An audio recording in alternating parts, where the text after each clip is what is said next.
Hello, ladies and germs, bacteria, children, adults, teen, ally like. Welcome back to another top list from Ultra Ultimates here. Actually, this particular top list did take a while to figure out of what to do or how to do it because I had to upload some stuff. But don't worry, it should be fine. I mean, I found most of the stuff I've needed in a few shady websites, but I'm pretty sure nothing bad will happen. Anyway, I'm going to be doing my obligatory opening for this top list, but first, let me tell you one little thing first. All this is basically opinionated, and really, you don't have to agree with it or not, because guess what? It's my top list, because guess what? The my is in the parentheses there. So just keep that in mind as you watch this top list. But hey, if you did do like this, then please leave a like, comment, subscribe, stay notified, and also stick to the very end of the video for something very, very important. Kirby, that's a name you should know. Kirby, he's the star of this show. He's more than you think, he's definitely got more maximum pink. Man, what can I say about Kirby that hasn't been said already? His games are good, the cute little pink puffball, or gray or yellow, depending what you think, has been very much a main staple in a lot of people's somewhat childhoods, and to some degree he's been a very main staple in Nintendo. Because trust me, he's one of the few flagship games franchises out there that still is pretty much keeps going, and it's done pretty well for itself. In fact, one weird little tidbit I want to talk about is that apparently Nintendo has so much confidence in them, or somewhat of a weird thing is that most of the games, or a good amount of games that Kirby has, actually end off of a console or handheld system that he's in. It's pretty odd. But in order to celebrate Kirby's 25th anniversary that was coming up right about now, or at least is, right now, I decided to do a top 10, well, not top 10, it's more like top 5, you see the screen or the title. Top 5 listing of Kirby Moments. Now, some people would think, why not do, like, power-ups or stuff? And I would have thought of doing power-ups or enemies, but I thought that was a bit too generic for a Kirby listing, because I know a lot of people have done power-ups, and I know I might do my own version of it later on, so I'm not saying that's a bad idea. I just want to do something a little bit different for Kirby's 25th anniversary, just to show off how cool and how awesome Kirby has been throughout my entire childhood, or at least a good amount of games I've played. And I will say this much about Kirby as a whole. Most of these moments are the ones that really pretty much either moved me the most or I thought were pretty good, and pretty much had a good amount of effect on me. And I'll only be counting them only based on my assumptions, so don't get too uppity on whether or not a moment you thought should be on this list. By the way, there's going to be a lot of massive spoiler alerts, so stay tuned for that. So, if you don't want to be spoiled by most of the Kirby games, don't watch. But anyway, let's get on to the list, shall we? This is for my top 5 Kirby moments.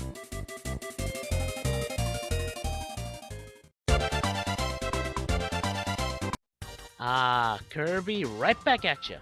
I really don't know what else to say about this particular animated series. I thought it was okay as a kid. Looking back on it, it's kind of dumb. But in all honesty, it's not terrible, at least in comparison to some other animated series that were about cartoons or game characters. I will say this much about, Kirby Right Back At Ya. It definitely has a great sound, opening scene that I can't play. But other than that, some of the episodes can be a bit too complicated for its own good, especially this particular one I'm about to talk about. This particular one is just purely about Kirby's, most ridiculous feat on this particular show. And this was too good not to include. And I know this is not a video game thing about Kirby, but it is something Kirby related, and I am counting it. So stay with me for a bit while I try to quickly explain this particular episode, or at least summarize it.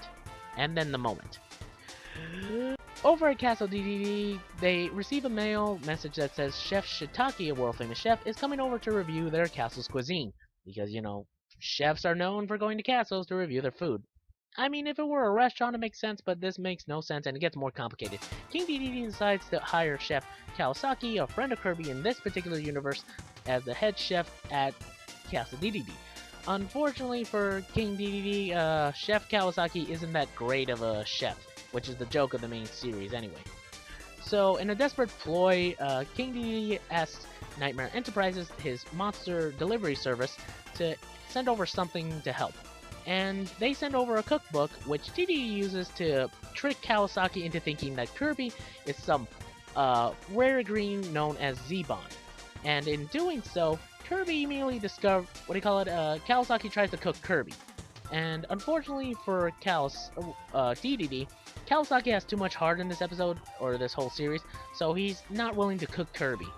But there's one more twist involved in this particular little thing. The chef that was coming over to review the food, yeah, it turns out he's a monster, and may be implied that he's from Nightmare Enterprises. I doubt it, I don't know. Because this show gets way too complicated for this one particular episode. Anyway, Kirby decides to fight this monster off by absorbing a fry pan from Chef Kawasaki and turning it into Cook Kirby, which has more fighting capabilities that I wish I could see in more Kirby Cook form. Anyway, in this fight, the way how it ends is the most iconic and most fun part of this, and is the one thing why it's made it on this list. What basically Kirby does is throw a frying pan to a large size and throw the monster all the way to the sun and back from Popstar.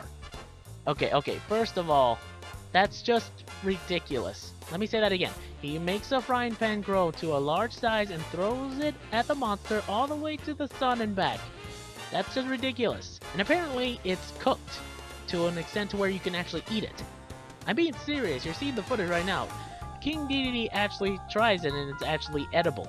I don't know whether or not Kirby can actually do this naturally with his cook ability or it's just because, I don't know. All I do know is that in this particular episode, it's just ridiculously absurd and a little bit too complicated. I don't know whether or not that makes this particular series good or bad, but, you know, I may talk about it in the future. I don't know, don't hold me to that. But I decided to put this purely on this list because of both nostalgia and, by God, you have to include it. There's no way you can include it. It's just so ridiculous. But let's move on to the next one, shall we? Kirby Triple Deluxe. One of the few games I've ever actually bought for my 3DS. In all honesty, I don't really remember too much about the 3DS in terms of a gameplay standpoint. I didn't really own one until like its late cycle, and then I got Kirby Triple Deluxe a little bit later on, or at least a used copy of it. So, how did I feel about the game? I thought it was pretty good and felt like old Kirby and pretty much felt fun to play with. Even the whole, Miracle Fruit transformation was pretty fun.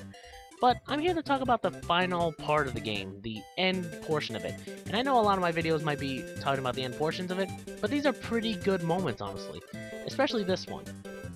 What happens is that Kirby fights off this insect woman that then turned into a plant, and then you have to fight her off, and what I have to say is slowly turning Kirby into one of the more anime-esque video games ever, apparently. Because for some reason he has to absorb other bullet plants and fire them at her, either in missile form or in other pod forms. The one thing I will say about Hypernova Kirby as a whole is that it's just so overpowered, apparently. To a point where if you actually can absorb energy, and that's basically the end of this boss, you have to actually suck up all the energy she gives to you until you actually win. Now, I know what you're thinking. Are they trying to turn Kirby into an anime? Well, they've already made an animated series, and they actually made a 101 episode of Kirby Right Back At Ya. That's a real thing. Go check it out. I'm being serious. They made one. Go ahead and check it out. Anyway, at the very end of this boss fight, you just suck up everything, including the health bar. And my favorite part is just Kirby looking at her, like, staringly, and then finally giving her the cue look before blasting her off again like Team Rocket. Jesus. Man, I never thought this would be like one of the more destructive ways that Kirby has ever defeated a boss, but apparently it is. And it feels like one of my Japanese animes.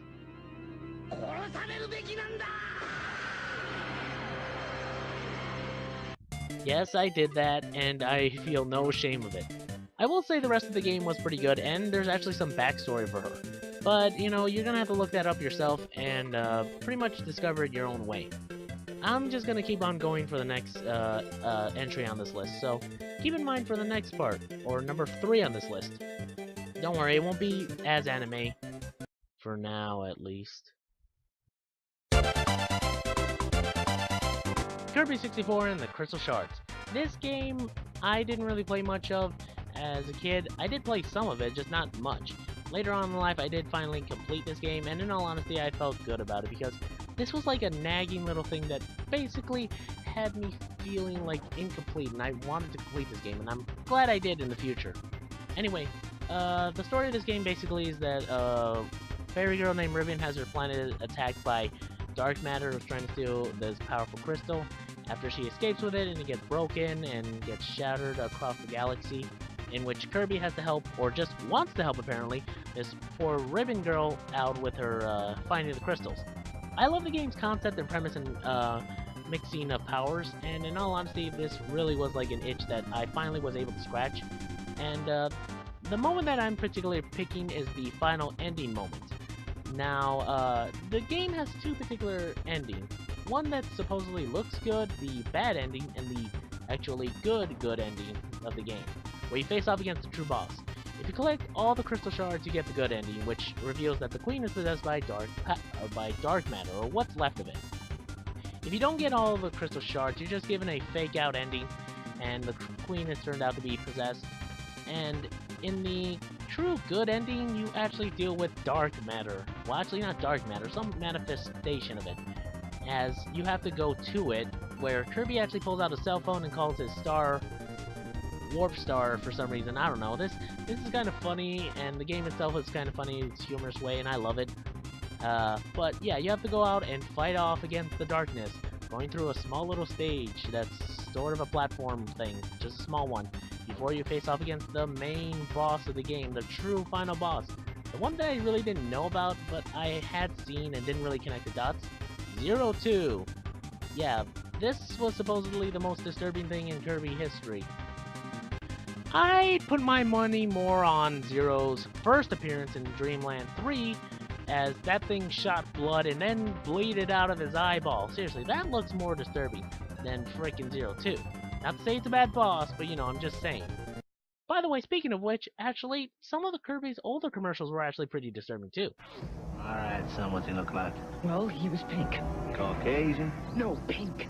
And big, you saying? Yeah, like a big marshmallow. Yeah, what'd he do? Oh, look, he's a cutie. Is this the guy? Jeez, man. Anyway, the way to defeat this boss is basically shooting it in the eye a couple of times. That way pixelated blood or polygon blood comes out of it, and then you shoot the top of its head through its halo, destroying it. For some reason this thing has a halo of some kind, and also has a cactus butt, which you also shoot out of it, which emits a green gas that almost hurts you. Anyway, after hitting it enough times with your crystal and with Ribbon by your side, you're able to finally defeat Zero once and for all, or at least able to destroy dark matter entirely. This seems like a pretty good end to a trilogy that I didn't know about, but the real thing that really keeps it up higher on this list is because of how much I wanted to complete this game, and how much it felt satisfied to actually finish this game fully. It was like a longing thing that I really wanted to do, and in all honesty, the payoff was well worth it. It has both comedy and heart to it, honestly, and I still love this game to this day. Still wish some of its mechanics were back, but whatever. I'm gonna move on to the next thing on this list, but keep in mind it's gonna be sort of anime-esque, so don't go crazy, especially like this. Yes. Alright, son. Marshmallow? Kirby Planet Robot! Another game that I didn't actually own. I actually borrowed this game. Please don't judge me. Anyway, this particular game I actually never really had until later on, or at least I'm trying to get, but I did play through most of it and actually got through the ending. It was more like a rental type of thing I got, and in all honesty, it still was a pretty fun game. Its concept, its fun little robot mechanics, and I love the robot itself. It's fun. It may be a little bit here and there, like, oh hey, maybe too much robot, but I don't care. The one thing that particularly happens at the end of this particular game is the best part. It feels way too much anime. And what happens is that Kirby has to fight against this weird enemy thing called Star Streamer, I think. And the beginning part where he actually has to absorb Metadite's halberd ship and turn it his own, and then fight against the thing while in space is pretty cool. And there's multiple stages to this fight, and at the very end you have to deal with Star Dreamer's true form, which kinda looks familiar to something. It actually looks very much familiar to Nova from, you know, Kirby Superstar. If anyone remembers that, or Superstar Ultra for just in case, you know, just in case of references. There is some lore to why this is the case, but whatever, I really don't care. I mean, I did sort of care when it first happened, and in all honesty, what happens next is pretty dang cool. Anyway, Nova immediately seemingly goes down, but then takes one more pot shot at you, being one of the more resilient Kirby bosses I've actually ever seen. Why won't you die? Anyway, what happens next is pretty cool. What Meta Knight, who didn't get absorbed, goes out of the ship, launches Kirby and the Robobot out of the cannon or something out of his halberd. They transform and they immediately strike towards the Star Dreamer creature thing and immediately try to defeat it. And they drill through, piercing each and every one of its shielding, lowering its health all the way until Kirby can actually get towards him, and then immediately screw his head in. I'm being serious, they have this weird screw thing on the top of his head and immediately drill it in. This feels a lot of anime, and in all honesty, this is actually a bit of a callback to the first part of the game, where you actually have to, do this to a specific little mini-boss before the first boss. It's pretty cool, and I really like how it plays out. It feels like an anime, and I know this is like the third anime thing, but seriously, this feels like an actual anime. And you know what? I think it's pretty good, honestly. It's very much action-packed, it's orientated, and it just feels awesome, which is why I put it on this list. But I will say there's one other thing I wanted to do. Now, I know a lot of people make Garan Land references, and I know this is basically it, with the piercing heaven things, but I'm gonna make a bit of a obscure reference here, just All right, you alien ant. In the words of my generation, up yours! Oh, boys! I'm back!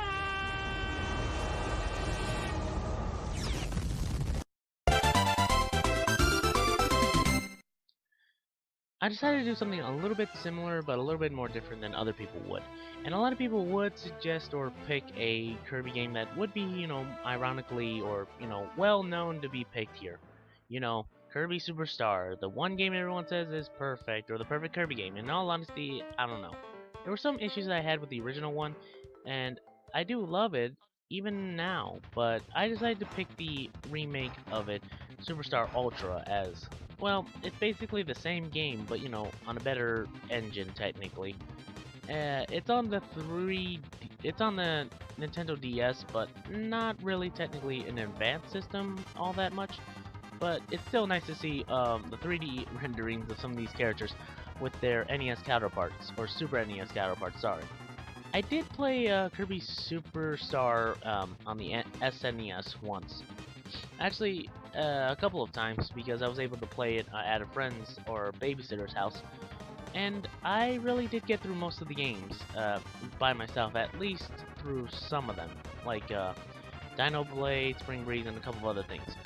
But the last one is the real one I really want to talk about, especially its ending, which is what's on this list. It's Milky Way Wishes. But before I do, I will say that I do prefer the remake because it did improve on a couple of things such as controls and camera things and some other stuff that really helps it push it onto this list. Now, let me talk about the, Milky Way Wishes. Milky Way Wishes has the sun and moon fighting each other and Kirby has to help save it. A creature named Marx comes by and tells Kirby, hey, you can use the star or wish-making thing called Nova in order to fix it all. Well, throughout the entire adventure, you have to gather a couple of stars here and there in order to try and activate Nova. So, at the very end of the game, you actually have to find this thing and actually do it. I will say this much, I did not know Marx was evil at all, so I didn't really know much any better. As a kid, I never really thought of him as a bad guy, but it turns out he is.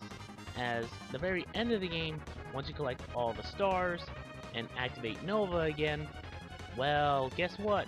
You get betrayed, and this is one of the few betrayals that actually surprised me, because I just thought Marx was a throwaway character that you wouldn't see. Kind of like Ribbon from Kirby Superstar or Kirby 64. I just never really saw him as a threat here and there. But I will say it is an interesting boss fight nonetheless, as he is random, doesn't really have too much of a pattern, but he is pretty tough to beat, at least on the the DS. I have to keep saying DS because I keep forgetting it's not 3DS. Anyway, after defeating him, he gets thrown into, Nova, and the thing explodes, and looking back on it, the boss for Kirby's, Planet Robo does actually do the whole blinking eyes thing once it explodes, which is actually a pretty good touch as far as I can tell. Now, the reason why it's on this list entirely is because Well, I did feel accomplished once I beat the living heck out of Marks because, well, he betrayed me. And it does feel satisfying to have Kirby just ride off into the sunset or back to Popstar like so endearingly. Especially with the music and the songs and the gameplay, it was the funnest game I could play. And in all honesty, I will say Kirby Superstar Ultra definitely has the same mechanics as Superstar, so it's very good in its combat and stuff, which is why it's on this list. Especially with the sleeping Kirby at the end. Come on, you can't not love this little guy. I just wanted to say one last thing before we, left off, is that I wanted to talk about what I was going to do for Kirby's 25th anniversary, and thankfully you guys stayed to the very end of the video for the special announcement. For Kirby's 25th anniversary, I decided that I'm going to play through the Dark Matter saga, as well as Kirby's Adventures, which I know doesn't really count for this whole thing, but I don't care, I'm counting it anyway. Anyway, I'll be playing through Kirby's Dreamland 1, 2, 3, Kirby 64, and Adventures throughout my entire Let's Play channel for the rest of this year, at least for certain parts here and there, because I think it's a pretty decent saga to go through, and I think it's pretty fun game to play. And it's something that I think could at least be a decent way of celebrating Kirby's 25th anniversary. And also, don't worry about my whole, Anyway, I just want to say beforehand, you remember when I was uploading that stuff and got a virus? Don't worry about that, that won't bite me on the butt later on, trust me, it'll be fine. But anyway, I hope you guys enjoyed the video, and if you did, leave a like, comment, subscribe, and also stay tuned for any other videos I do, especially the Kirby Marathon series I'm going to do for the 25th anniversary, like I said before. Anyway, I just want to say thank you all for watching, and I hope you enjoyed. See y'all next time, my bots. Until then, sayonara!